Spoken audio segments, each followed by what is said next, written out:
सभी शिक्षक बंधु बहनों का अभिनव चैनल पर स्वागत है।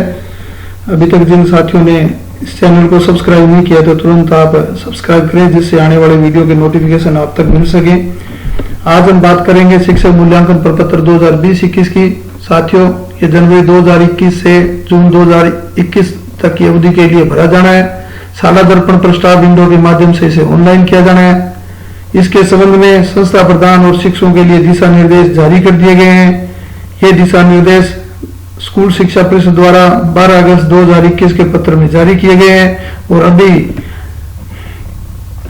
नवीन पत्र जो जारी हुआ 8 अक्टूबर 2021 को, इसके द्वारा शिक्षकों के लिए किस किस अवधि में ये प्रपत्र पूर्ण करना है, इसकी जानकारी दी गई है। तो साथियों, हम इस पर भी चर्चा करेंगे और इस शिक्षक मूल्यांकन प्रपत्र के लिए नियंत्रण अधिकारी जो अपनी टिप्पणी करेंगे वो कौन कौन रहने वाले हैं, इस बात पर भी चर्चा करेंगे।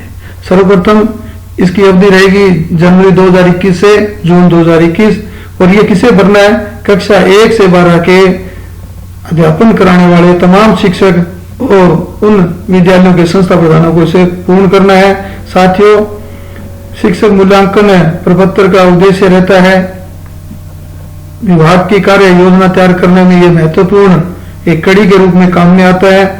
इसमें शिक्षक अपना स्वयं का मूल्यांकन करते हैं और शिक्षण के दौरान आने वाली कठिनाइयों और चुनौतियों को रेटिंग के माध्यम से चयनित करते हैं। इसी के साथ शिक्षक प्रशिक्षणों का डेटाबेस भी इसी पर तैयार होता है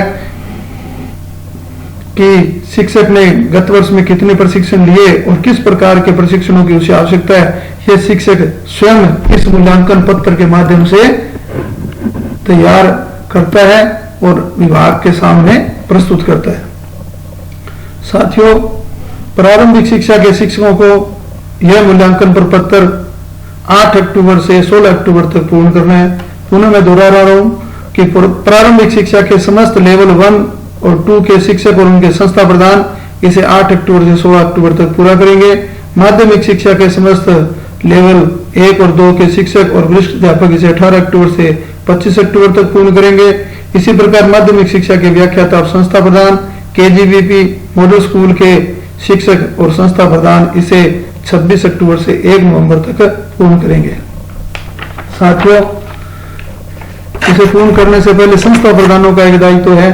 संस्था प्रधान अपने दायित्व पर नजर डालें कि विद्यालय लॉगिन में परिणाम टैब में जाकर परीक्षा परिणाम प्रविष्टियों में विषय अध्यापक मैपिंग जरूर की जानी है। यह विषय अध्यापक मैपिंग जनवरी 2021 से जून 2021 तक कक्षाओं और विषयों में शिक्षण करने वाले अध्यापकों की जानी है। इसके लिए जैसे ही हम परिणाम टैब में परीक्षा परिणाम प्रविष्टि पर जाएंगे और वहां पर यदि हम परीक्षा परिणाम सब्जेक्ट टीचर मैपिंग खोलेंगे तो इस तरह से वहां हमें विंडो दिखाई देगी। इस विंडो में सेशन का चयन करना है, कक्षा का चयन करना और सेक्शन का, और गो के बटन को दबाना है तो ये सूची हमारे सामने आएगी। जैसे कक्षा 1 की है, विषय हिंदी है, हमें इसमें से टाइप 1 टीचर का चयन करना है, 3 है रिलीव्ड और एन है। यहाँ पर किसी भी विषय में ऐसा हो सकता है कि वो टीचर इस समय हमारे विद्यालय में नहीं हो, या तो वो सेवानिवृत्त हो गए हो या विद्यालय से ट्रांसफर होकर चले गए हो। तो उनमें से यदि किसी को चयन करना है तो रिलीव्ड का चयन करना है। और ये जो इस प्रकार से एनए यानी पहली कक्षा का है तो यहाँ पर ये दोनों सब्जेक्ट नहीं है, इसलिए हमने एनए दिखाया। इसी प्रकार से अन्य कक्षाओं में कुछ विषय और हो सकते हैं जिनका शिक्षण विद्यालय में नहीं करवाया जा रहा हो, तो हम वहां पर उसके लिए एनए का चयन करेंगे। साथियों, अब इसमें नियंत्रण अधिकारी कौन रहने वाले हैं, क्योंकि नियंत्रण अधिकारी टिप्पणी अपनी करेंगे तो पीईओ अपने अधीन के सभी प्राथमिक और उच्च प्राथमिक विद्यालय के शिक्षकों और संस्था प्रधानों के लिए नियंत्रण अधिकारी होंगे और इसी के साथ साथ पीईओ अपने विद्यालय के भी शिक्षकों के भी नियंत्रण अधिकारी रहेंगे। ऐसे माध्यमिक और उच्च माध्यमिक विद्यालय जिनके संस्था प्रधान पीईओ नहीं है, वे संस्था प्रधान अपने विद्यालय के शिक्षकों के लिए नियंत्रण अधिकारी होंगे। इसी प्रकार शहरी क्षेत्र के प्राथमिक, उच्च प्राथमिक, माध्यमिक और उच्च माध्यमिक विद्यालयों के लिए जो शिक्षक हैं उनके लिए उनके स्वयं के संस्था प्रधान ही नियंत्रण अधिकारी रहेंगे। शहरी क्षेत्र में प्राथमिक और उच्च प्राथमिक विद्यालयों के जो संस्था प्रधान है उनके नियंत्रण अधिकारी उनके सीआरसी प्रभारी रहेंगे। अब तमाम प्रकार के जितने भी माध्यमिक, उच्च माध्यमिक विद्यालय हैं, यदि उनके संस्था प्रधान पीओ है या नहीं है, इसी प्रकार शहरी क्षेत्र के जो तमाम माध्यमिक, उच्च माध्यमिक विद्यालय हैं उन सब के नियंत्रण अधिकारी मुख्य ब्लॉक शिक्षा अधिकारी होंगे। साथियों, शिक्षक मूल्यांकन पत्र में जो सूचनाएं भरी जानी होती है उनके बारे में संक्षिप्त में वर्णन कर रहा हूं।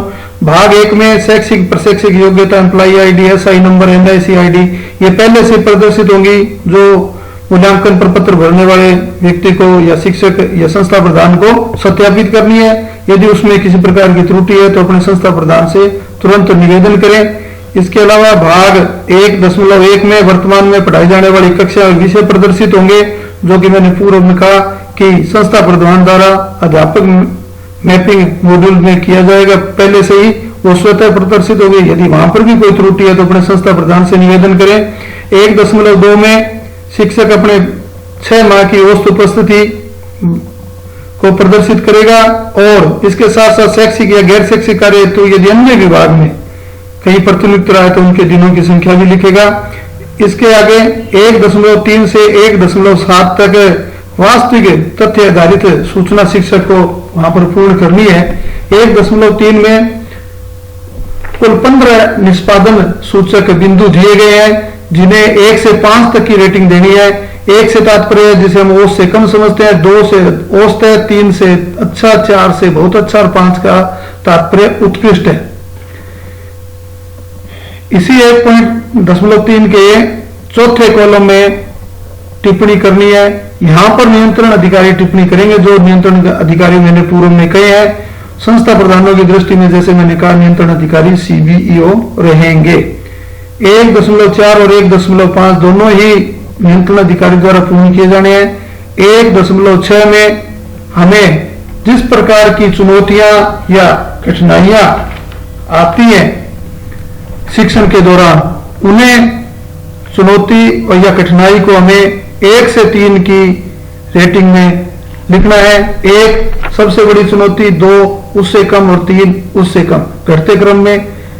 साथियों, यहाँ पर 3 ही चुनौतियों का चयन किया जाना है, सभी बिंदुओं का नहीं। इसी प्रकार 1.7 में किस प्रकार के प्रशिक्षण की आवश्यकता है, यहाँ पर भी हमें 3 प्रशिक्षणों का चयन करना है। सर्वाधिक आवश्यकता वाला 1, उससे कम आवश्यकता 2 और सबसे कम आवश्यकता का प्रशिक्षण 3। इस प्रकार से आगे बढ़ेंगे। 1.8 में तो उपलब्धियां आएंगी, जहां पर यदि किसी प्रकार का जिला, राज्य या राष्ट्रीय स्तर का पुरस्कार मिला है तो उसका चयन करना है। भौतिक विकास में योगदान दिया है तो जो उसके आगे बिंदु बना है उस पर टिक करना है। सह शैक्षिक गतिविधियों का संचालन किया है तो उसके आगे टिक करना है। लेखन कार्य यदि किया गया है तो उसके आगे टिक करना है। क्रियात्मक अनुसंधान यदि किया है तो उसके आगे टिक करना है। और इसी प्रकार कोविड-19 में प्रबंधन में किसी प्रकार का कर्तव्य निर्वाह किया है तो उसके आगे टिक करना है। भाग 2 में साथियों प्रशिक्षण है। यदि आपने किसी प्रकार का प्रशिक्षण नहीं लिया है तो उसमें ऑप्शन आएगा कोई ट्रेनिंग नहीं, आप उसका चयन करें और यदि जितने प्रशिक्षण किए उन सब की एंट्री करें। 2.2 में कंप्यूटर प्रशिक्षण, यदि यस और नो 2 वहां पर ऑप्शन है, उनमें से हमें चयन करना है। भाग 3 में पाठ्यक्रम, पाठ्य पुस्तक, प्रशिक्षण कार्यक्रम और प्रशासनिक कार्यशैली पर हमें स्पष्ट, निष्पक्ष और तटस्थ साथियों टिप्पणी करनी है। यहां पर सभी 8 बिंदुओं की हमें रेटिंग करनी है। 1 से 5 के क्रम में, 1 औसत से कम, 2 से तात्पर्य औसत, 3 से अच्छा, बहुत अच्छा और उत्कृष्ट। साथियों, यहां हम ध्यान दें कि हमें स्पष्ट राय देनी है, तटस्थ और निष्पक्ष रूप से हमें अपनी राय यहाँ पर अपनी व्यक्त करनी है। साथियों, एक बार पुनः मैं तिथियों को दोहरा रहा हूं।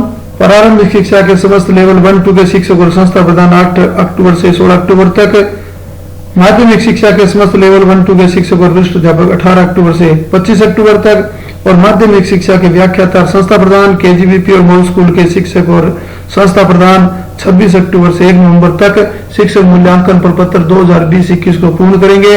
साथियों, अभी भी यदि किसी ने चैनल को सब्सक्राइब नहीं किया है तो आप इसे सब्सक्राइब जरूर करें और अगले वीडियो का इंतजार करें, जिसमें लाइव किस प्रकार से हम ऑनलाइन अपना टैब भर सकते हैं उसका लाइव मैं जारी करूंगा।